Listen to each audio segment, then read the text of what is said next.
ਚੱਕ ਕੇ ਸਾਰਾ ਸਟਾਕ ਰਿਕਸ਼ੇ ਵਾਲੇ ਰੱਦੀ ਵਾਲੇ ਨੂੰ ਚੁਕਾਤਾ।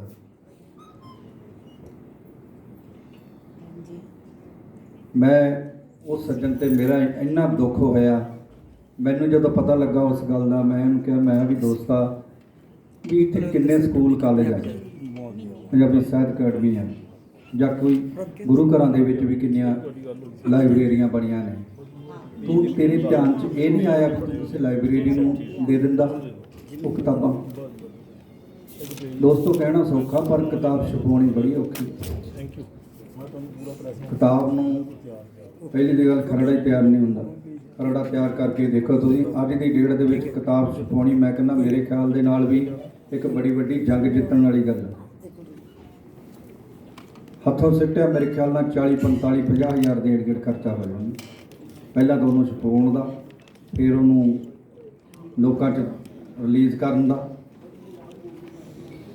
फिर अज दे समय दा सच है ये, क्योंकि प्रकाशन ने तो ये नहीं देखना भी उत्थे वो गुरमुख सिंह चाने की किताब या कलसी साहब की किताब, उन्हें तो कहना भरावा पैसे लिया, पैसे किन्ने देना ने। सो बहुत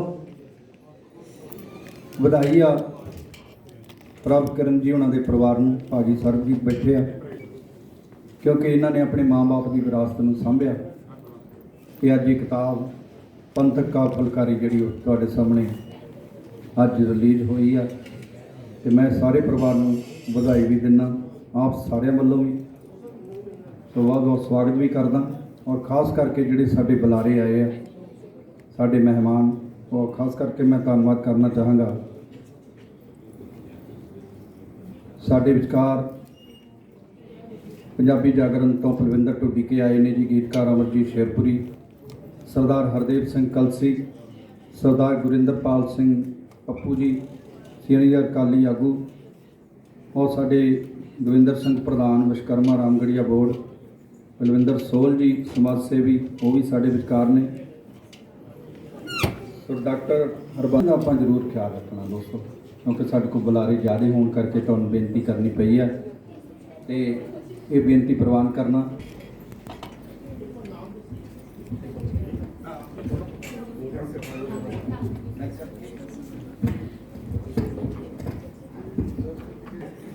हाजिर सारे प्यारे मित्रों, प्यारे वीरों, प्यारे भैनों, प्यारे बच्चों, आप सब जी मेरा फतेह प्रवान करो जी। मेरी वाहिगुरू जी का खालसा वाहिगुरू जी की फतेह।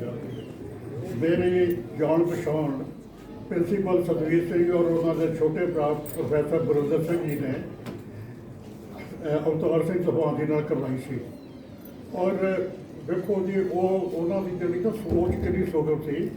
उन्होंने जी पहली गल मैं उन्होंने को सुनी वो ये सीगे, उत्थे असीं सानूं तिन्नों जने लगे ना अंब लिया के रखे थे और अंब खाने सीगे, और तूफान जी ने वो जिहड़े अंब गुद्दे वाले दे गट घोड़े का उन्होंने गट घोड़ा पीस फड़ लिया हथ में, और कहते आ वेखो आ अपने आप से कहानियाँ, अपने आप से कविता, मैनू इतों एक कविता की प्रेरणा मिली है, और जो पॉसीबल होया तो मैं कविता लिखा। वो कविता की लिखना चाहते थे कि आए दो को अंब की गटक ये बीजी जाएगी, ये एक दरख्त बनेगा, दरख्त छां देगा, छां फल भी देगा, और अखीर से फल देनों फट जाएगा, और फल देने तो बाद जी वो लकड़ है ना बालन पड़ेगी, और सर्दियों की रुत में लोगों को वो आग बल के डिग देगी। एक ये उन्होंने को ये विद्वता भरी गल मैं पहली बार प्रिंसीपल सतबीर सिंह और प्रोफैसर बलविंदर सिंह की हाजिरी में सुनी थी। मैनू इस सारी गल की इस विचार की सुगमता ने बहुत प्रभावित किया। उस बाद मेरी तूफान साहब नाल उन्होंने परिवार नाल और अवतार भैन जी नाल बहुत देरता बनती गई, और तूफान साहब बड़े हसमुख से वो हर एक थां पर कितना गमगीन मौका हो उत्थे खुशी मना कर देते थे। अवतार भैन जी बहुत गंभीर से उन्होंने कविता मैनू संबोधित करके कहते कि शाहजहां ने तो चिट्टे संगमरमर का ताजमहल बनया सी, तो मैनू कहते मेरे वीर तू ताजमहल बना काले अखरां का। उन्होंने इस गल बड़ी प्रेरणा सी, बड़े उत्साह करते थे। ਵੇਖੋ ਜਿਹੜਾ ਉਹ ਮਾਰਬਲ ਦਾ ਤਾਜ ਭਾਲਾ ਨਾ ਉਹਨੇ ਤਾਂ ਕਦੀ ਨਾ ਕਦੀ ਬਿੱਟ ਜਾਣਾ, ਉਹ ਬਿੱਟ ਹੀ ਰਿਹਾ।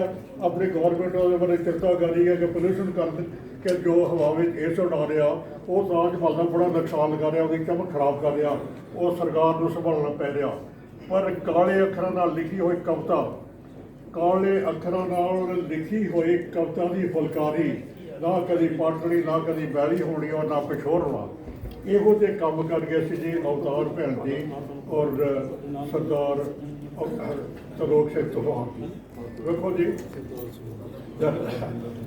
ਮੈਂ ਨਾ ਭੁੱਲ ਗਿਆ ਜੀ, ਨਿਰੰਜਨ ਭੈਣ ਜੀ ਔਰ ਅਵਤਾਰ ਸਿੰਘ ਤੂਫਾਨ ਜੀ, ਉਹਨਾਂ ਨੇ ਸਾਡਾ ਉਹਨਾਂ ਪ੍ਰਤੀ ਐਨੀ ਸ਼ਰਧਾ ਹੋਈ, ਉਹਨਾਂ ਦੇ ਪ੍ਰਤੀ ਸਾਡੇ ਮਨ 'ਚ ਇੰਨਾ ਸ਼ਰਧਾ ਹੋਇਆ ਕਿ ਅਸੀਂ 4 ਜਾਣੇ ਸਿਰਜਣ ਧਾਰਾ ਵਾਲੇ ਉਹਨਾਂ ਕੋਲ ਗਏ ਔਰ ਉਹਨਾਂ ਬੇਨਤੀ ਕਰਨੀ ਗਈ ਕਿ ਅਸੀਂ ਤੁਹਾਨੂੰ ਸਨਮਾਨਿਤ ਕਰਨਾ ਚਾਹੁੰਦੇ ਹਾਂ ਕਿ ਤੁਸੀਂ ਕਿਰਪਾ ਕਰਕੇ ਇਹ ਜਿਹੜਾ ਸਨਮਾਨ ਨਾ ਪ੍ਰਵਾਨ ਕਰੋ।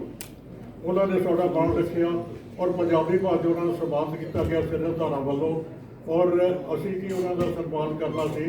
ਇੱਕ ਬਹੁਤ ਵੱਡੀ ਹਾਜ਼ਰੀ ਵਿੱਚ ਉਹਨਾਂ ਨੇ ਸਨਮਾਨ ਪ੍ਰਵਾਨ ਕਰਕੇ ਸਿਰਜਣ ਧਾਰਾ ਸਨਮਾਨ ਕੀਤਾ। ਉਹਨਾਂ ਨੇ ਪਤਾ ਨਹੀਂ ਕਿੰਨੇ ਕੁ ਨਵੇਂ ਲੇਖਕਾਂ ਨੂੰ ਪ੍ਰੇਰਨਾ ਦੇ ਕੇ ਲੇਖਕ ਬਣਿਆ। ਮੈਂ ਤੇ ਲੇਖਕ ਹੈ ਹੀ ਨਹੀਂ ਸੀ, ਨਾ ਮੈਂ ਕੋਈ ਸੀ, ਪਰ ਮੇਰੇ ਵਰਗੇ ਹੁਣ ਮੈਂ ਦੇ ਘਰ ਜੀ ਦੇ ਨਾਲ ਜੀ ਅੰਗਰੇਜ਼ੀ ਪੜ੍ਹਿਆ, ਪੰਜਾਬੀ ਪੜ੍ਹੀ ਕਿਸੇ ਨੇ, ਤੇ ਜਦੋਂ ਅਵਤਾਰ ਭੈਣ ਜੀ ਵਰਗੇ ਔਰ ਨਿਰੰਜਨ ਅਵਤਾਰ ਭੈਣ ਜੀ ਵਰਗੇ ਜਦੋਂ ਉਤਸ਼ਾਹ ਕਰਦੇ ਆ ਉਦੋਂ ਸਾਨੂੰ ਵੀ ਲਿਖਣ ਦਾ ਉਤਸ਼ਾਹ ਪੈਦਾ ਹੋ ਜਾਂਦਾ। ਔਰ ਉਤਸ਼ਾਹ ਐਸਾ ਪੈਦਾ ਹੋਇਆ ਕਿ 29 ਕਿਤਾਬਾਂ ਲਿਖੀਆਂ ਗਈਆਂ, ਸਾਰੇ ਮਾਨ ਸਨਮਾਨ ਮਿਲ ਗਏ, ਸਰਕਾਰੀ ਵੀ ਦੂਜਾ ਵੀ ਹੋਰ ਕੁਛ ਹੀ।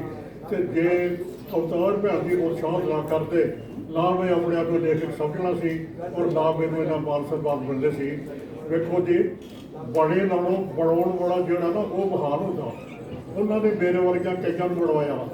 ਆ ਹੁਣੇ ਗੁਰਬਚਨ ਗਿੱਲ ਜੀ ਵੀ ਕਹਿ ਕੇ ਗਿਆ ਕਿ ਇਹਨਾਂ ਨੂੰ ਉਤਸ਼ਾਹ ਤੋਂ ਕੀਤਾ ਜਦੋਂ ਗੁਰਬਚਨ ਗਿੱਲ ਬਿਲਕੁਲ ਨਵਾਂ ਸੀ, ਅਣਜਾਣ ਜਿਹਾ ਸੀ, ਔਰ ਜੋ ਤਰੰਜਲ ਵਾਸਿਕ ਪੱਤਰ ਜੋ ਭੈਣ ਜੀ ਔਰ ਤੂਫਾਨ ਸਾਹਿਬ ਛਾਪਦੇ ਸੀ ਉਹਦੇ ਵਿੱਚ ਕਿੰਨੇ ਲੋਕਾਂ ਨੂੰ ਉਤਸ਼ਾਹ ਮਿਲਿਆ ਔਰ ਕਿੰਨੇ ਲੋਕ ਜਿਹੜੇ ਕਵੀ ਨਹੀਂ ਸੀ, ਜਿਹੜੇ ਲੇਖਕ ਨਹੀਂ ਸੀ, ਪਰ ਉਹਨਾਂ ਦੇ ਅੰਦਰ ਇਹ ਲੁਕੀ ਪ੍ਰਤਿਭਾ ਸੀ, ਉਹਨਾਂ ਨੂੰ ਇਹਨਾਂ ਨੇ ਉਜਾਗਰ ਕਰ ਦਿੱਤਾ।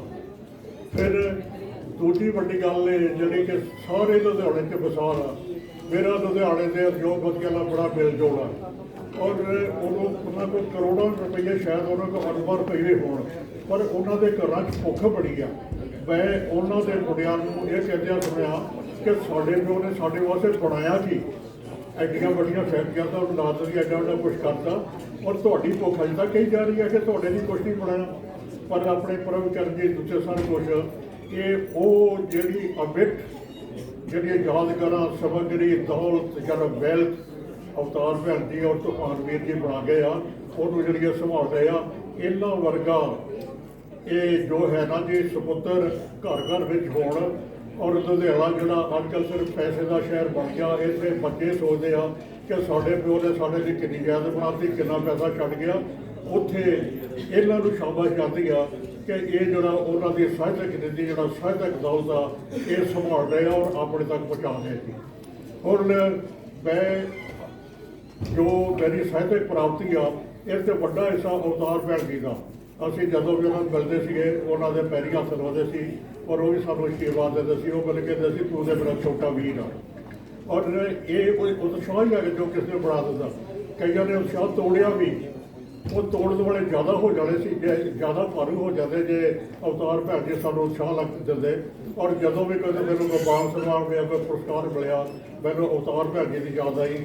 ਔਰ ਅੱਜ ਇਹ ਜੋ ਹੈਗੀ ਜੀ ਕਾਵਿ ਫੁਲਕਾਰੀ, ਇਹ ਐਸੀ ਕਾਵਿ ਫੁਲਕਾਰੀ ਆ, ਇਹਦੇ ਫੁੱਲ 4 ਸਵੇਰੇ ਫੈਲਣੇ ਆ ਔਰ ਇਹ ਸਦਾ ਹੀ ਟੈਕ ਤੇ ਬਹਿਤੇ ਰਹਿਣੇ ਆ। ਔਰ ਮੈਂ ਬਹੁਤ ਬਹੁਤ ਪ੍ਰਭਾਵਿਤ ਔਰ ਧੰਨਵਾਦੀ ਹਾਂ ਬ੍ਰਹਮਕਰਨ ਜੀ ਦਾ, ਇਹਨਾਂ ਦੇ ਛੋਟੇ ਵੀਰ ਪਵਨਪ੍ਰੀਤ ਸਿੰਘ ਦਾ, ਜਿਹੜੇ ਇਹ ਕਰ ਰਹੇ ਆ। ਇਹ ਸਿਰਫ ਆਪਣੇ ਮਾਤਾ ਪਿਤਾ ਜੀ ਲਈ ਨਹੀਂ ਕਰ ਰਹੇ, ਇਹ ਸਾਰੇ ਲੁਧਿਆਣੇ ਵਿੱਚ ਦੇ ਲੋਕਾਂ ਨੂੰ ਇੱਕ ਮਿਸਾਲ ਦੇ ਰਿਹਾ ਕਿ ਆਪਣੇ ਮਾਤਾ ਪਿਤਾ ਦੀ ਕਦਰ ਕਰੋ। ਤੁਸੀਂ ਜੋ ਕੁਛ ਹੋਏ ਆਪਣੀ ਮਾਤਾ ਪਿਤਾ ਕਰਕੇ ਹੋ। ਇਹ ਗੱਲ ਠੀਕ ਆ, ਹਰ ਇੱਕ ਦੇ ਮਾਤਾ ਪਿਤਾ ਅਵਤਾਰ ਭੈਣ ਜੀ ਔਰ ਨਿਰੰਜਨ ਜੀ ਵਰਗੇ ਨਹੀਂ ਹੋ ਸਕਦੇ, ਪਰ ਮਾਤਾ ਪਿਤਾ ਦੇ ਮਾਤਾ ਪਿਤਾ ਹੀ ਹੁੰਦੇ ਆ। ਇਹਨਾਂ ਤੋਂ ਪ੍ਰੇਰਨਾ ਲੈ ਕੇ ਲੁਧਿਆਣੇ ਦੇ ਵਿਲਾਇਕ ਧੀਆਂ ਪੁੱਤਾਂ ਨੂੰ ਜਿਹੜੇ ਜਿਹਨਾਂ ਸਿਰਫ ਉਹ ਦੁੱਖ ਆ ਕਿ ਉਹਨਾਂ ਦੇ ਪਿਤਾ ਨੇ ਜਿਹੜੀ 10 ਕਰੋੜ ਛੱਡੀ ਉਹ ਤਾਂ 20 ਕਰੋੜ ਛੱਡਣ ਸੀ, ਉਹਨਾਂ ਨੂੰ ਪ੍ਰੇਰਨਾ ਲੈ ਕੇ ਆਪਣੇ ਮਾਤਾ ਪਿਤਾ ਦਾ ਸਤਿਕਾਰ ਕਰਨਾ ਸਿੱਖਣਾ ਚਾਹੀਦਾ। ਔਰ ਅਸੀਂ ਤੇ ਇਹਨਾਂ ਕੋਲ ਸਿੱਖਿਆ, ਅਸੀਂ ਆਪਣੇ ਮਾਤਾ ਪਿਤਾ ਦਾ ਸਤਿਕਾਰ ਕਰਦੇ ਹਾਂ ਔਰ ਸਾਡੇ ਮਾਤਾ ਪਿਤਾ ਤੋਂ ਸਾਨੂੰ ਬੜੀਆਂ ਸੀਸਾਂ ਮਿਲੀਆਂ, ਜ਼ਿੰਦਗੀ ਸਹੂਲਤਾਂ ਮਿਲੀ। ਇਹ ਇੱਕ ਐਸੀ ਚੀਜ਼ ਹੈਗੀ ਆ, ਇੱਕ ਐਸੀ ਸੌਗਾਤ ਆ ਜਿਹੜੀ ਇਹਨਾਂ ਨੇ ਸਮਾਜ ਨੂੰ ਦਿੱਤੀ ਔਰ ਇਸ ਤੋਂ ਸਾਰਾ ਸਮਾਜ ਉਹਨਾਂ ਦੇ ਕਰਤਾਰ ਹੋਵੇਗਾ।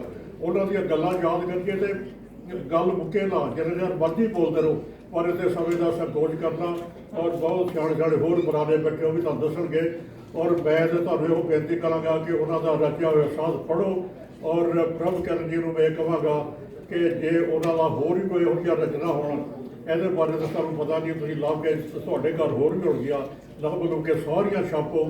ਔਰ ਇਹ ਉਹਨਾਂ ਦੀਆਂ ਰਚਨਾਵਾਂ ਜਿਹੜੀਆਂ ਨਾ ਜੀ ਪੰਜਾਬ, ਪੰਜਾਬੀ ਔਰ ਪੰਥ ਦੀ ਇਹ ਅਮਾਨਤ ਕਹਿ ਦਿਓ, ਜਿਹੜੀ ਤੁਸੀਂ ਉਹਨਾਂ ਤੱਕ ਪ੍ਰਭਕਰਨ ਜੀ ਪਾਸ ਆਊਟ ਕਰ ਦਿਓ। ਮੈਂ ਆਪਣੀ ਉਸ ਭੈਣ ਨੂੰ ਜਿਹੜੀ ਮੈਨੂੰ ਆਪਣਾ ਛੋਟਾ ਵੀਰ ਕਹਿੰਦੀ ਸੀ ਔਰ ਤੂਫਾਨ ਸਾਹਿਬ ਨੂੰ ਯਾਦ ਕਰਦੇ ਉਹਨਾਂ ਪ੍ਰਤੀ ਆਪਣੀ ਸ਼ਰਧਾ, ਆਪਣਾ ਸਤਿਕਾਰ ਦੀ ਅਭਿਵਿਅਕਤੀ ਕਰਦਾ ਔਰ ਚਾਹੁੰਦਾ ਕਿ ਉਹਨਾਂ ਦਾ ਨਾਂ ਸਦਾ ਅਮਰ ਰਵੇ। ਅਤੇ ਬਾਕੀ ਪ੍ਰਭਕਰਨ ਜੀ ਨੂੰ ਸ਼ਾਬਾਸ਼। ਔਰ ਮੈਂ ਇਹਨਾਂ ਤੋਂ ਥੋੜ੍ਹਾ ਵੱਡਾ ਸੋਚ ਮੈਂ ਸ਼ਾਬਾਸ਼ ਦੇ ਸਕਦਾ, ਵਧਾਈ ਦਾ ਸਾਰੇ ਨਾਲ ਮਿਲ ਕੇ ਦਿੱਤੀ ਆ। ਇਹ ਬੜਾ ਅੱਛਾ ਕਾਰਜ ਆ, ਅੱਛੇ ਪਿਤਾ, ਅੱਛੇ ਮਾਤਾ ਪਿਤਾ ਦੀ ਵਿਰਾਸਤ ਅੱਗੇ ਵਧਾ ਰਹੇ ਆ। ਇਹਨਾਂ ਤੋਂ ਕਈ ਲਫ਼ਜ਼ ਮੈਂ ਜਿਹੜਾ ਯੂਜ਼ ਕਰਦਾ ਉਹ ਤੁਹਾਨੂੰ ਅੱਛਾ ਨਹੀਂ ਲੱਗੇਗਾ, ਉਚਿਤ ਹੈ। ਇਹਨਾਂ ਤੋਂ ਕਈ ਨਲਾਇਕ ਧੀਆਂ ਪੁੱਤ ਪ੍ਰੇਰਨਾ ਲੈ ਕੇ ਆਪਣੇ ਆਪ ਨੂੰ ਸੁਧਾਰਨਗੇ। ਮੇਰੀ ਕੋਈ ਵੱਧ ਘੱਟ ਬੋਲੇ ਭੁੱਲ ਚੁੱਕ ਮਾਫ਼ ਕਰਨੀ। ਇੱਕ ਵਾਰ ਫਿਰ ਸ਼ਰਧਾ ਨਾਲ ਅਵਤਾਰ ਭੈਣ ਜੀ ਅੱਗੇ ਸਿਰ ਰੋਲਦਾ ਹੋਇਆ ਮੈਂ ਆਪ ਜੀ ਕੋਲ ਮਾਫ਼ੀ ਮੰਗਦਾ ਹਾਂ। ਵਾਹਿਗੁਰੂ ਜੀ ਕਾ ਖਾਲਸਾ, ਵਾਹਿਗੁਰੂ ਜੀ ਕੀ ਫਤਿਹ।